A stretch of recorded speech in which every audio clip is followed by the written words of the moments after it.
నమస్తే ఫ్రెండ్స్, నేను మీ కుమార్. మీరు చూస్తున్నారు పబ్లిక్ పల్స్ ఛానల్. ఈరోజు మనం మాట్లాడుకోబోయే టాపిక్ వచ్చేసి ఆంధ్రప్రదేశ్లో దిగజారుతున్న జర్నలిజం గురించి.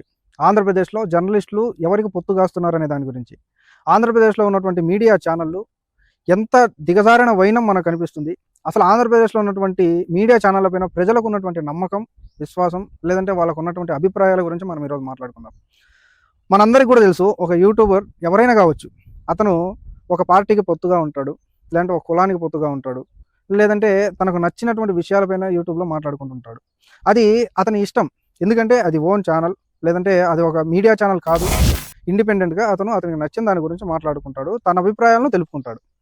కానీ ఒక మీడియా ఛానల్గా, ఒక న్యూస్ ఛానల్గా ఉన్నటువంటి ఒక ఏదైనా కానీ సంస్థ, అది ఆంధ్రప్రదేశ్ విషయానికి వస్తే TV5 కావచ్చు, TV9 కావచ్చు, NTV కావచ్చు, ABN కావచ్చు, సాక్షి, ఈనాడు, విశాలాంధ్ర, ఆంధ్రజ్యోతి, ఇలా అన్ని పేపర్లు కావచ్చు, అన్ని ఛానళ్ళు కావచ్చు, ఏదైనా కూడా ప్రజల తరపున నిలబడాలి, ప్రజల కోసం నిలబడాలి, ప్రజల కోసమే పోరాడాలి.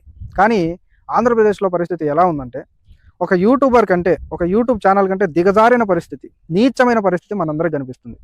ప్రతి ఒక్క మీడియా ఛానల్ ఒక పార్టీకో, ఒక కులానికో, ఒక మతానికో పొత్తుగాస్తూ ప్రతి క్షణం ఆ వాటిని ఏదైతే సంస్థలు ఉన్నాయో, పార్టీలు కావచ్చు, కులాలు కావచ్చు, మతాలు కావచ్చు, వాటిపైన వీడియోలు చేసుకుంటూ, వాటిపైనే న్యూస్ సర్క్యులేట్ చేస్తూ తప్పును కూడా వాస్తవం అన్నట్టుగా చూపిస్తున్న పరిస్థితి మనకు కనిపిస్తుంది.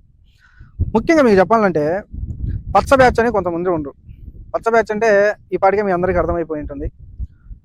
TV5 కానీ, ABN కానీ, ఆంధ్రజ్యోతి కానీ, మహా టీవీ కానీ, ఈనాడు కానీ, ఈ ఛానల్ అన్నీ కూడా వన్ సైడెడ్గా ఒక పార్టీకి సపోర్ట్ చేస్తాయి. అంటే వీళ్ళు జర్నలిస్టు అంటాం కంటే కూడా ఒక తెలుగుదేశం పార్టీకి ముఠా, తెలుగుదేశం పార్టీ కోసం పనిచేస్తున్నటువంటి ఒక వీడియోలు చేసేటువంటి వాళ్ళు జర్నలిస్టులు అనకూడదు, ఒక యూట్యూబర్లు అనొచ్చు. ఎందుకంటే వీళ్ళు మాట్లాడేటువంటి మాటలు మిగతా వాటి గురించి, దేని గురించి ఉండవు. కేవలం ఒక తెలుగుదేశం పార్టీ, ఒక కూటమి ప్రభుత్వం గురించి మాత్రమే ఉంటాయి. అంటే కూటమి ప్రభుత్వంలో ఎటువంటి తప్పులు జరగట్లేదా? కూటమి ప్రభుత్వంలో ప్రజలందరూ సంతోషంగా ఉన్నారా? కూటమి ప్రభుత్వంలో జరుగుతున్నటువంటి అన్యాయాలు ఏమి కూడా లేవా? మొన్న మాలలపైన జనసేన పార్టీకి సంబంధించిన వాళ్ళు అంత దారుణమైన శిక్ష అనేది వాళ్ళకి వేస్తే, అంత దారుణంగా వాళ్ళని హింసిస్తే, మరి దాని గురించి మాట్లాడలేదు. అంతకంటే ముందు జనసేన పార్టీకి సంబంధించినటువంటి ఒక కార్యకర్త శ్రీకాళహస్తి జనసేన పార్టీ ఇన్ఛార్జ్ దగ్గర డ్రైవర్గా జాయిన్ అయితే, అదే MLA candidate, Janasena party MLA candidate ఆ డ్రైవర్ను చంపితే, మరి దాని గురించి మాట్లాడలేదు. ఇలా ఈ ఒకటి కాదు, విశాఖ స్టీల్ ప్లాంట్ అనేది ఆంధ్రప్రదేశ్కి ఒక గర్వకారణం. ఆంధ్రప్రదేశ్కి తెలుగు భాష అనేది ఎట్లనో, విశాఖ స్టీల్ ప్లాంట్ అనేది కూడా అంతే. అది ప్రైవేటైజేషన్ చేస్తుంటే సెంట్రల్ని ఏకిపారేయకుండా, కేవలం కూటమితో సంబంధంగా ఉందన్న కారణంతో దాన్ని కప్పిపుచ్చుతూ దాని గురించి నోరెత్తట్లేదు. ఒకవేళ వాళ్ళు డిబేట్లు పెట్టినా ఈ కూటమికి సపోర్ట్గా, వాళ్ళు అనుకున్న దానికి సపోర్ట్గా, ప్రైవేటైజేషన్కి సపోర్ట్గా మాట్లాడుతున్నారు. దీన్ని మీడియా ఛానల్ అనాలన్నా వీళ్ళను. ఇప్పుడు సాక్షి ఛానల్ కూడా ఉంది. అంటే అది వైసీపీకి సపోర్ట్గా ఉంటుంది. అది ఇంకా నిజం చెప్పాలి అంటే అది వైసీపీ అధినేత వైఎస్ జగన్మోహన్ రెడ్డిది. అంటే వాళ్ళ సొంత పార్టీకి సంబంధించినటువంటి ఛానల్ కాబట్టి వాళ్ళ గురించి చెప్పుకుంటున్నారు, సర్క్యులేట్ చేసుకుంటున్నారు అంటే ఒకటి. కానీ స్వతంత్రంగా పెట్టుకొని, ఎటువంటి పార్టీకి సంబంధం లేకుండా media ఛానల్గా ఏర్పడినవి TV9, NTV, TV5, ABN ఇల్లు.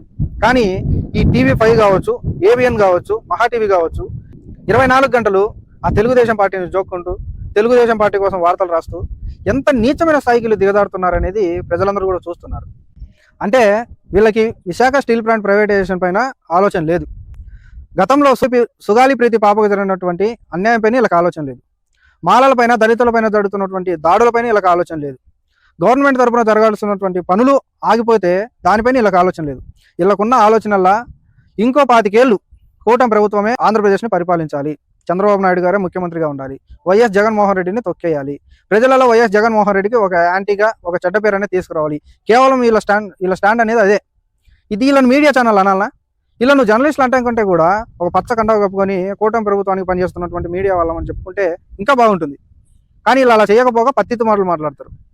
మీకు ఒక విషయం చెప్తా. 2024 ఎలక్షన్కు ముందు అప్పటి మాజీ ముఖ్యమంత్రిని, 2024 ఎలక్షన్కు ముందు అప్పటి ముఖ్యమంత్రి అయినటువంటి వైఎస్ జగన్మోహన్ రెడ్డిని ఫిల్మ్ ఇండస్ట్రీ వాళ్ళు, చిరంజీవి, ఇంకో కొంతమంది కలిసి ఒక సమావేశం ఏర్పరిచి ఫిల్మ్ ఇండస్ట్రీలో జరుగుతున్నటువంటి తప్పులపైన, లేదంటే ఫిల్మ్ ఇండస్ట్రీకి అవసరమైనటువంటి వాటిపైన వైఎస్ జగన్మోహన్ రెడ్డితో మీటింగ్ పెట్టుకున్నారు.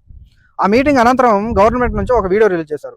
ఆ వీడియోలో చిరంజీవి గారు వైఎస్ జగన్మోహన్ రెడ్డికి నమస్కరిస్తున్నట్టు, దానికి వైఎస్ జగన్మోహన్ రెడ్డి నవ్వుతున్నట్లు ఉంది. దాన్ని కూడా రాజకీయం చేసుకున్నటువంటి చిల్లర బతుకులు పవన్ కళ్యాణ్ అయితే దాన్ని పొగుడుతూ లేదంటే దాన్ని సమర్థిస్తూ పవన్ కళ్యాణ్కు సపోర్ట్ చేస్తూ మాట్లాడినటువంటి నీచమైన జర్నలిస్టులు వీళ్ళు. ఈ టీవీ5 సాంబా కావచ్చు, మూర్తి కావచ్చు, ఏబిఎన్లో ఉండేటోళ్ళు కావచ్చు, వీళ్ళంతా కూడా వన్ సైడెడ్గా వీళ్ళు ప్రవర్తిస్తారు. అదే విషయం రీసెంట్గా మొన్న అసెంబ్లీలో బాలకృష్ణ మాట్లాడుతూ చిరంజీవిని వైఎస్ జగన్మోహన్ రెడ్డి అవమానపరిచాడని, ఇంకా కొన్ని మాటలు వైఎస్ జగన్మోహన్ రెడ్డిని అంటూ జేబులో చేతులు పెట్టుకొని, తలపైన స్వెట్స్ పెట్టుకొని, వేలు చూపిస్తూ మాట్లాడుతూ అసెంబ్లీలో అన్పార్లమెంటరీ లాంగ్వేజ్ వాడటమే కాకుండా తన బిహేవియర్ను ఒక రౌడీలాగా చూపించుకున్నటువంటి బాలకృష్ణను మీడియా ఛానళ్ళు కావచ్చు, లేదంటే ఇప్పుడు ఉన్నటువంటి ప్రతిపక్ష party YS Jaganmohan Reddy party కావచ్చు ప్రశ్నిస్తుంటే దాన్ని కూడా రాజకీయం చేస్తూ దాన్ని సమర్థించే ప్రయత్నంలో ఈ టీవీ5 కానీ, ఏబిఎన్ కానీ, మహా టీవీ కానీ వీళ్ళు ప్రయత్నిస్తున్నారు. వీళ్ళని మనుషునాలనా? అసలు వీళ్ళు జర్నలిస్టులేనా? వీళ్ళ ప్రవర్తన ప్రజలు ఎంత మాత్రమే ఒప్పుకుంటారు? అసెంబ్లీ అంటే దేవాలయంతో సమానం.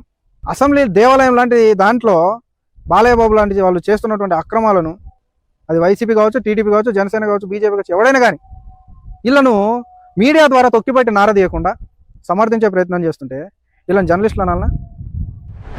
ఈ టాపిక్ పైన చిరంజీవి గారు స్పందిస్తూ నన్ను మాజీ ముఖ్యమంత్రి, అప్పట్లో ఉన్నటువంటి ముఖ్యమంత్రి వైఎస్ జగన్మోహన్ రెడ్డి అవమానపరచలేదని, బాలయ్య అలా మాట్లాడటం సరికాదని ఒక ప్రెస్ నోట్ రిలీజ్ చేస్తే దానిపైన ఈ పచ్చ బ్యాచ్ ఎలా మాట్లాడుతుంది అంటే, చిరంజీవి గారు వైఎస్ జగన్మోహన్ రెడ్డికి సపోర్ట్ చేస్తూ విడుదల చేసినటువంటి ప్రెస్ నోట్ పైన చంద్రబాబు అన్న బాధపడుతున్నాడో లేదో కానీ అసలు వీళ్ళ నొప్పులు, ఒక బాలింత, ఒక ప్రెగ్నెంట్ కూడా అంతలాను నొప్పులు పడదు. ఒక డెలివరీ టైంలో బాలింత ఎంతైతే నొప్పులు పడుతుందో అంతకు 2 10 బాధ వీళ్ళు పడుతున్నారు. ఒకసారి వీళ్ళ వాయిస్లో ఉన్నటువంటి బేసు, వాళ్ళు మాట్లాడేటువంటి విధానం మనం ఎంత దిగజారినమైన, ఎంత నీచమైన జర్నలిజం వీళ్ళు చేస్తున్నారనే దానికి ఇది నిదర్శనం. అంటే ఆంధ్రప్రదేశ్ ప్రజలారా, మీ అందరూ చెప్పేది ఏంటంటే ఏ మీడియా ఛానల్లో కూడా నమ్మొద్దు.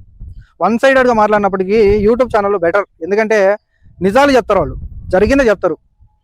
కొంతమంది మీడియా ఛానళ్ళల్లో పచ్చటవలు కట్టుకోకపోయినప్పటికీ, పచ్చటవలు వేసుకోకపోయినప్పటికీ వాళ్ళ తీరు, వాళ్ళ ఆలోచన, వాళ్ళ మాటలు మొత్తం అలానే ఉంటాయి. నాకు తెలిసి టీవీ5, ఏబిఎన్, ఈనాడు, ఆంధ్రజ్యోతి, మహా టీవీ వీటిలో మాజీ ముఖ్యమంత్రి వైఎస్ జగన్మోహన్ రెడ్డి గురించి పదవిలో ఉన్నప్పుడు కానీ, పదవిలో లేనప్పుడు కానీ ఒక మంచి వార్త వచ్చింది లేదు. అంటే వైఎస్ జగన్మోహన్ రెడ్డి తన జీవితకాలం మొత్తంలో, లేదంటే తన రాజకీయ భవిష్యత్తు మొత్తంలో మంచి పనులు చేయలేదా? ఇక్కడ అర్థమవుతుంది కదా. ఇంత దిగజారిన మీడియాలు, ఇంత దిగజారిన జర్నలిజం ఎందుకు అవసరమా? ఇటువంటి వాళ్ళందరినీ కూడా బాయ్కాట్ చేయండి. ఆంధ్రప్రదేశ్ ప్రజలు ఎవ్వరు కూడా ఈ మీడియా ఛానల్లో నమ్మొద్దు. కేవలం మీ సొంత ఆలోచనలను, లేదంటే మీకు నమ్మకం ఉన్నటువంటి ఒక యూట్యూబ్ ఛానల్ మాత్రమే ఫాలో అవ్వండి. ఈ మీడియా ఛానల్ అన్నీ కూడా ఏది గొప్ప కాదు. ఏదో ఒకటి ప్రతి ఒక్క పార్టీకి, లేదంటే ఒక కులానికి, ఒక మతానికి పొత్తు కాస్తూ వాటికి బానిసలుగా మారినాయి. మీరు గమనిస్తే ప్రశ్న రామన్ అనే ఒక యూట్యూబరు దళితుల పైన జరిగినటువంటి దాడి విషయంలో అతను అక్కడికి వెళ్ళి స్టడీ చేశాడు. పీపీపీ పద్ధతిలో మెడికల్ కాలేజీలను ప్రైవేటైజేషన్ చేస్తుంటే దాని విషయంలో అక్కడికి వెళ్ళి అతను మాట్లాడాడు. అంటే ఒక యూట్యూబర్ చేసినటువంటి పనులు కూడా మెయిన్ స్ట్రీమ్ మీడియాలు, శాటిలైట్ ఛానళ్ళు, ప్రింటింగ్ పేపర్లు చేయలేకపోతే వీళ్ళని జర్నలిస్టులు అనటం అనవసరం, వీటిని మీడియా ఛానళ్ళు అనటం అనవసరం, వాటిని ఫాలో అవటం అంతకంటే అనవసరం. కాబట్టి ప్రజలారా అందరూ ఆలోచించండి. ఎవరిని నమ్మాలి, ఎవరిని నమ్మకూడదు అనేది మీరే ఆలోచించి ఒక ఆలోచనకు రండి. Thank you very much.